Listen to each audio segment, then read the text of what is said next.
ng patnubay at gabay ng magulang para sa mga batang manonood. Labas ang Malacanang ng mga pinakabagong larawan ni Pangulong Rodrigo Duterte matapos hindi magpakita sa publiko ng ilang araw. Special Assistant to the President Bongo. Ang mga litratong ito kasama ang Pangulo. Kuha ang mga larawan kahapon sa bahay pagbabago ang presidential residence sa loob ng Malacanang. Makikita sa isa sa mga larawan na abala si Pangulong Duterte sa kanyang paperwork. May mga litrato rin si Pangulong Duterte na nasa Villamor Air Base bago lumipad patungong Davao City. Nauna nang sinabi ng Malacanang, walang dapat ikabahala ang publiko sa kalagayan ng Pangulo. Ayon kay Presidential Spokesman Ernesto Abella, kailangan lang ng pahinga at private time ni Pangulong Duterte. Let's just put it this way, that he's resting for some time. You have to consider that he has been on the road for at least 23 days regarding fulfilling his martial law supervision. So, it has been really brutal. Pinagkatuwaan naman ng ilang netizens ang hindi pagpapakita ni Pangulong Duterte nitong mga nakalipas na araw. Bubuhos sa Twitter ang mga meme na sinabayan ng hashtag na nasaan ang Pangulo. Ang isang ito, ginaya sa hit animated film na Finding Dory, pero ang nakalagay, Finding Roddy, ang nickname ng Pangulo. Si Linda Humiliata naman sinabing nahanap na raw niya ang Pangulo pero ang binahagi ng larawan, screenshot ng mapa ng isang lugar sa Romblon na ang pangalan ay Pangulo. Ang Twitter user namang ito nag-tweet ng larawan ng look-alike ni Pangulong Duterte. Pero sagot ni @CJ Heavy sa mga nagtatanong kung nasaan ang Pangulo, pagod at kailangan lang ng pahinga ng Pangulong Duterte dahil sa dami ng trabaho. So nakomatose daw si Daddy D, paandar ni Seldran. Tapos sila Ian Navarro, lahat ng mga troll nung kabila, si G. Paredes. Sinahagi ni Sino-sino pa. Tapos ako naman parang, so naglabas ng picture si Bongo. Ang sabi, oh ayan yung picture ng presidente, ayan buhay pa. Tapos sa mga lola mo, eksena mga ate ng parang lumang picture naman yan. Kaya lang yung background, London Fire. So ibig sabihin, yung picture na yun, tinake sometime before on or after June 15th kasi doon nagkaroon ng sunog sa London. Tapos bukod ron, kinonfirm din ng ANC Alerts ng yung ANC News Channel na yung crawler nila, yung alam niyo yung sa TV, yung gumaganon na strip. Yung mismong crawler na yun, lumitaw ng 5:48 PM kahapon, June 16. So, alam niyo yun. Kasi ganito, ang eksena doon sa ang sabi daw doon na ang press release ng Malacanang, in-advise si Duterte na magpahinga hanggang linggo para humabol sa tulog. Kaya lang bakla, syempre kung ang trabaho mo, ang ginagawa mo ay nagpo-focus ka halimbawa sa coordination, sa pagko-coordinate ng Marawi. Syempre hindi na aminin yun. Sabihin lang, kailangan ng pahinga. Alright. So again po, okay lang po si Daddy D, okay masyadong mga problema. Kasi pa mga friends, wala siya obligasyon na ipaliwanag yung bawat galaw niya. Kailangan yung iba, national secret. Diba? Okay.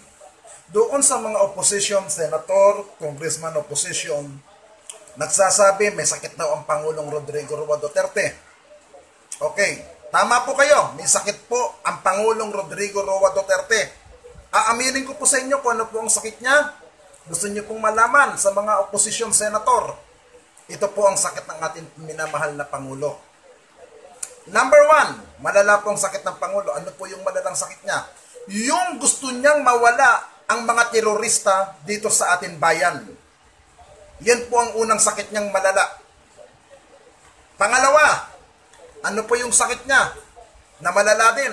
Yung problema sa droga na dapat mamatay ang lahat ng sangkot sa droga na sumisira sa kinabukasan ng kabataan. Yan po ang totoong sakit ng ating mahal na Pangulong Duterte. Kasi itong mga putang inang itong mga opposition senator, opposition congressman, putak ng putak ngayon na pinalalabas, hindi raw nagpapakita ang Pangulong Duterte ng 3 araw. Opo, may sakit po siya. Malala ang sakit ng Pangulo. Ano yung sakit niya nga? Di ba? Una sinabi ko, yung gusto niya tapusin ang problema sa Mindanao laban sa terorismo. Yan po ang sakit ng ating Pangulo. Number 1 niya pong sakit yan.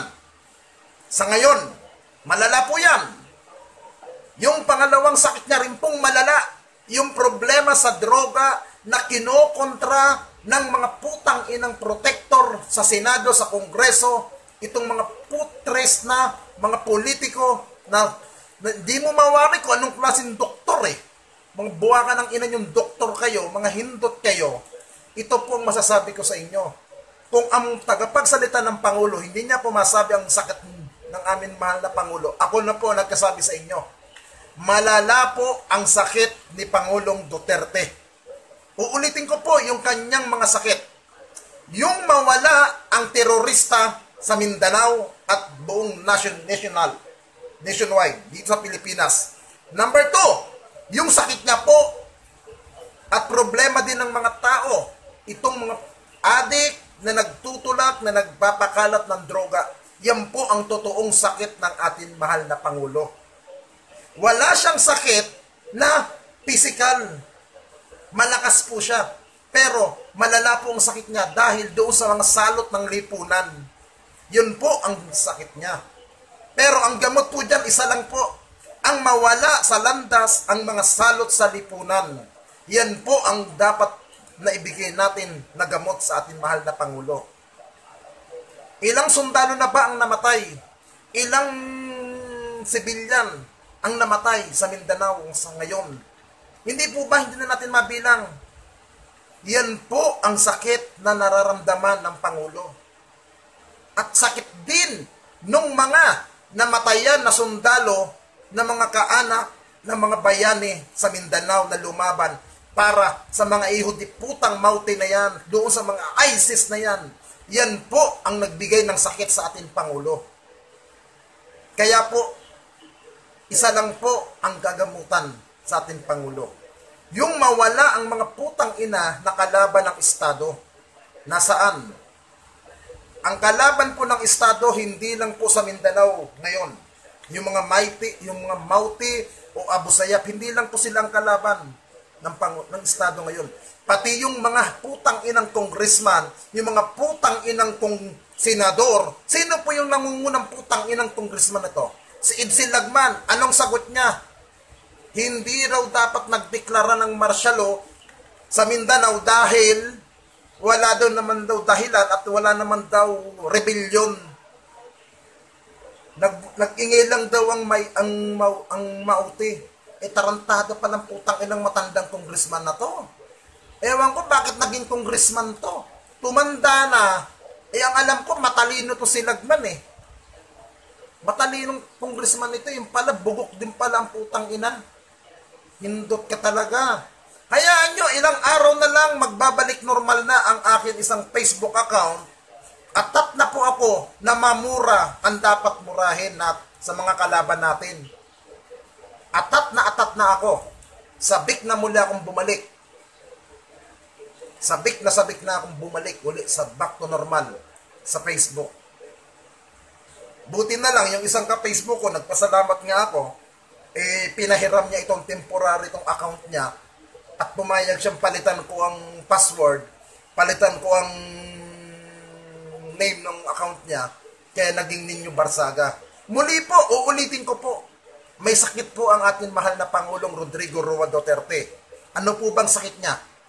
Yung sakit sa Mindanao na hindi matapos-tapos ang mga putang inang mga yung Mauti na yan, yung Abu Sayyaf na yan, yung ISIS na yan, yan po ang sakit ng ating Pangulo. Kung papaano niya malulunasan, kung papaano niya mawawala para magkaroon ng katahimikan sa Mindanao.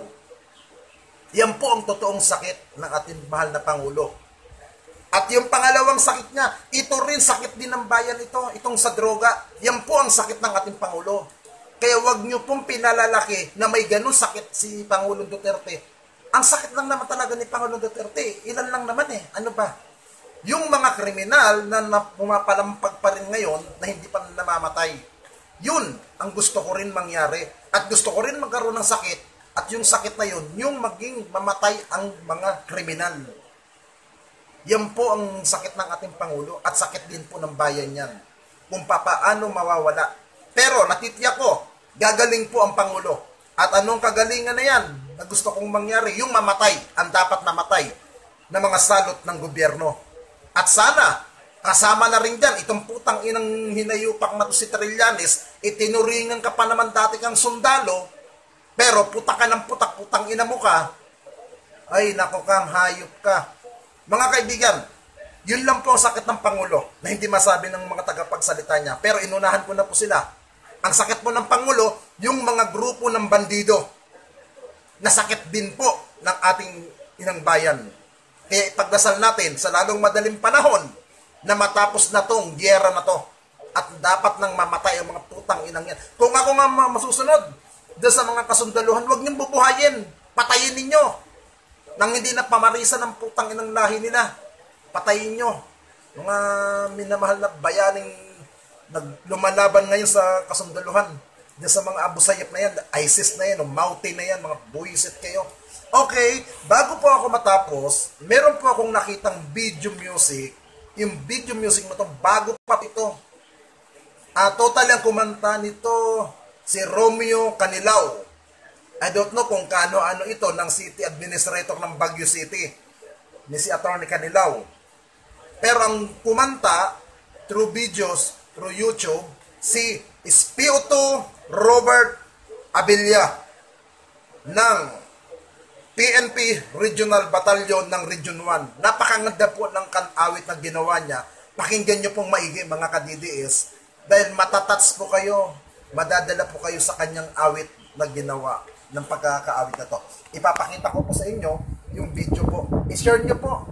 I-search niyo po yung kanta niya sa YouTube. Yung Bangon Laban Marawi. Composed and arranged by Mr. Romeo Canilao and singer by Ropi SPO3 Robert Abilia. Ito po yon.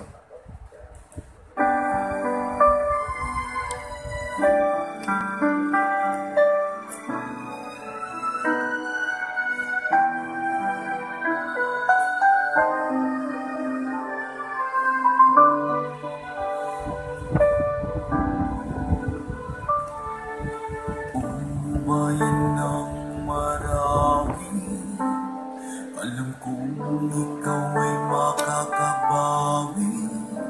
Aming dasal sa ating Panginoon, malampasan mong nangyayari ngayon. O Diyos, halungin mo, magkaisa bawat Pilipino. Di pagkakaunawaan ay pag-usapan ng walang madamay at masaktan. Bangon laban Marawi, nagdarasal para sa iyong nakararami. Tayo'y isang lahi, lahi ng mga kayumanggi. Kung ano man ang inyong pinaglalaban, huwag nang daanin sa dahas at kaguluhan.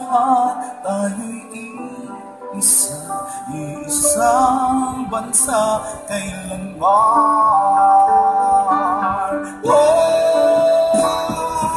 Bangon laban Marawi, nagdarasal para sa iyong nakararami. Tayo'y isang lahi, lahi ng mga kayumanggi. Kung ano man ang iyong pinaglalaban, huwag nang daanin sa dahas at kaguluhan. Tayo'y isa, isang bansa kailanman. Tayo'y isa, isang bansa